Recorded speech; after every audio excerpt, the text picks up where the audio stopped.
여러분 반갑습니다. 최 대표 TV입니다. 작년 올해 좀 관심 있는 지원금 중에 하나가 이제 청년 관련돼 있는 지원금들인데요. 그중에 청년 디지털 일자리라는 게 있습니다. 그게 이제 사업 추경 예산이 이제 확보가 돼서 기존에는 5만 명까지였는데 이게 더 늘었습니다. 그래서 6만 명까지 신청을 받는 거를 이제 4월 26일부터 접수받기 시작했습니다. 오늘 그 내용 좀 살펴보고요. 뒷부분에서는 또 자주 묻는 질문까지도 한번 살펴볼 테니까 영상 끝까지 시청하시면 도움 되실 것 같습니다. 시청하시기 전에 구독도 부탁드리겠습니다. 내용 한번 살펴보도록 하겠습니다. 중소 중견기업에서 정보기술, 그러니까 IT를 활용이 가능한 직무에 미취업 청년을 채용할 경우에 최대 6개월간 인건비를 지원하는 겁니다. 그래서 사업장이 뭐 정보기술 IT 관련 회사여야 되는 게 아니라 직무가 정보기술 IT랑 관련이 있으면 된다라는 거를 좀 유념하시면 좋을 것 같고요. 대상은 이제 청년이다 보니까 대부분 청년 지원금들이 동일합니다. 만 15세에서 34세 미취업 청년이고요. 그 다음에 5인 이상 중견 중소기업이 해당이 되신다. 근데 여기서 또 한 가지 유념하실 점은 5인이 안 되더라도 벤처기업, 지식서비스, 문화콘텐츠, 청년 창업기업 등은 5인 미만도 참여가 가능하시니까 우리는 무조건 안 된다 생각하시면 안 될 것 같고요. 자, 근로 조건은요. 주 15시간 이상 근로하는 직원을 뽑으셔야 되고 당연히 최저임금 이상 지급하셔야 되고요. 4대 보험은 가입을 하셔야 된다.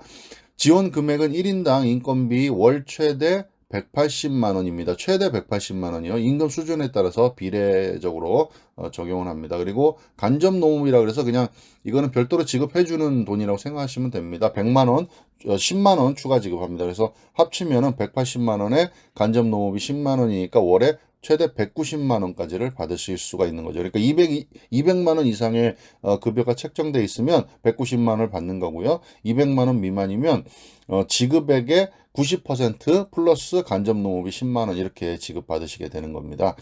자, 그러면 이제 어떤 업무 유형에서 이런 직원들을 뽑아야 되느냐라는 겁니다. 이게 총 네 가지로 구분이 되고요. 컨텐츠 기획형, 빅데이터 활용형, 기록물 정보화형, 그리고 기타 이렇게 네 가지로 구분이 됩니다.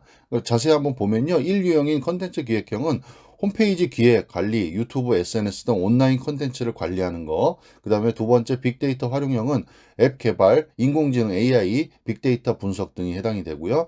그 다음에 3유형인 기록물 정보화형은 기업 내 아날로그 문자, 기록물의 전산화 및 DB화 등에 해당이 됩니다. 그리고 기타는 각 기업별 특화된 IT 분야 직무가 해당이 될 것 같습니다. 다음은 지원 한도입니다. 참여 신청 전월 말일 기준 근로자를 초과하여 지원할 수가 없습니다. 그리고 기업당 최대 30명 한도로 지원을 받고 있습니다. 대형 IT 프로젝트 수행하는 등 필요시 2배까지도 한도를 확대해서 신청하실 수가 있다라는 겁니다.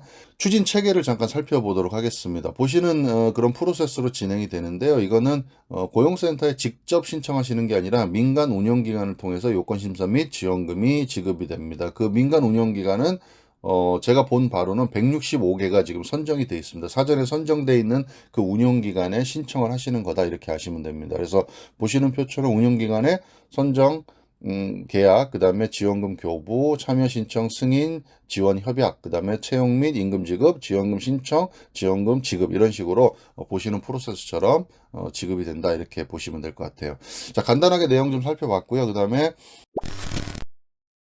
청년 디지털 일자리 사업 관련해서 자주 묻는 질문에 대해서 좀 살펴보도록 하겠습니다. 첫 번째는 어떻게 사업에 참여할 수 있나요? 라는 겁니다. 금방 말씀드렸듯이 이거는 고용센터에 직접 하시는 게 아니라 민간 위탁 운영기관을 통해서 온라인으로 참여 신청이 가능하시다. 이렇게 아시면 될 것 같아요. 그 다음에 IT 업종의 기업만 참여할 수 있나? 이것도 아까 말씀을 드렸죠.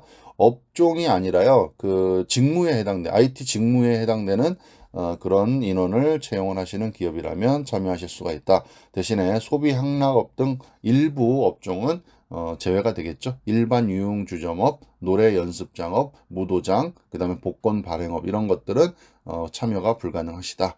세 번째는 사업 참여를 승인받은 기업은 모두 지원받을 수 있나요? 라는 겁니다. 당연히 예산 범위 내에서 예산이 빨리 소진이 되면 빨리 끝나니까 우리가 해당이 될 것 같다 하시는 분들은 빨리 신청하시면 좋을 것 같습니다. 처음에 말씀드렸듯이 처음에는 5만 명 지원 예상이었는데요. 이번에 추경으로 6만 명까지 지원을 하니까 조금 늘긴 했지만 그래도 빨리 신청하시는 것을 추천드립니다. 네 번째는 기업이 어떤 청년을 채용하면 되나요? 라는 겁니다.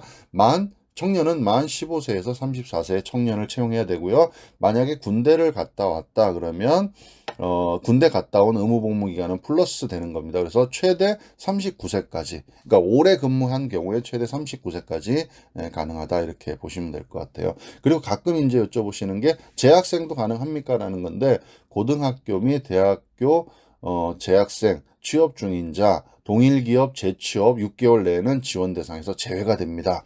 그 다음에 졸업 예정자는 가능하다 이렇게 아시면 될 것 같아요. 다섯 번째, 지원은 몇 명까지 가능합니까? 라는 겁니다. 30명까지라고 아까 말씀을 드렸죠. 근데 대신에 뭐 대형 IT 프로젝트를 수행한다든가 사업 분야 확장 등 청년 채용 확대가 필요한 경우에는 지원 한도를 2배까지도 확대할 수가 있다라는 겁니다. 여섯 번째 질문은요. 기업에서는 언제까지 청년을 채용해야 됩니까? 라는 겁니다. 참여 신청 승인일로부터 3개월 이내에 채용을 하셔야 된다는 겁니다. 그냥 무조건 아무 때나 하면 되는 게 아니고요. 승인받은 날로부터 3개월 이내에 신청을 하셔야 된다. 그리고 그 명단을 운영기관에 통보를 하셔야 된다는 겁니다. 청년 채용일은요. 2021년 1월부터 2021년 12월 31일 이내에 하셔야 된다라는 겁니다. 일곱 번째는요. 2020년 청년 디지털 일자리 사업 청년 일경험 지원 사업에 참여한 기업도 2021년 사업에 참여할 수 있냐라는 겁니다. 중복해서 참여할 수 있냐라는 겁니다. 참여 요건이 맞다면 2021년 사업 참여가 가능합니다. 그래서 2020년 그렇지만 2020년 청년 디지털 일자리 사업 청년 일경험 지원 사업으로 채용하여 지원을 받고 있는 청년은 기업의 지원 한도 산정 시 전월 말 기준 근로자 수에서 제외가 된다. 자, 여덟 번째 질문은요. 다른 지원금을 받고 있는데 지원금 받을 수 있습니까? 라는 겁니다. 사업주가 근로자를 새로 고용해서요. 중앙부처 또는 지방자치단체로부터 인건비 지원을 받는 경우 그 금액을 제외하고 차액만큼 지원을 받을 수 있습니다. 그러니까 이건 정확히 한번 확인해 보셔야 될 것 같아요. 차액만큼을 지원받을 수 있다라는 겁니다. 그리고 아까 말씀드렸듯이요. 이거는 프로세스가 직접 고용센터나 고용노동부에 신청하시는 게 아니고요. 사설 운영 기관을 통해서 신청을 하시는 겁니다. 그래서 그 운영 기관은요, 총 165개가 선정이 돼 있으니까 신청하시는 온라인상에 들어가셔가지고 확인하셔가지고요, 선택을 하시면 됩니다. 그 해당 운영 기관을 선택을 하시고 그쪽에다 신청하시면 그쪽에서 필요한 서류라든가 뭐 절차라든가 이런 걸 자세하게 알려주니까 그런 운영 기관을 통해서 신청하시면 좋을 것 같습니다. 청년 이제 관련돼 있는 지원금들이 굉장히 많이 나오고 있고 작년 올해 굉장히 인기가 있었던 지원금입니다. 청년 디지털 일자리 지원금. 예산이 소진되기 전에 해당되시는 업체는 빨리 신청하셔가지고 지원금 혜택 보시면 좋을 것 같습니다. 감사합니다.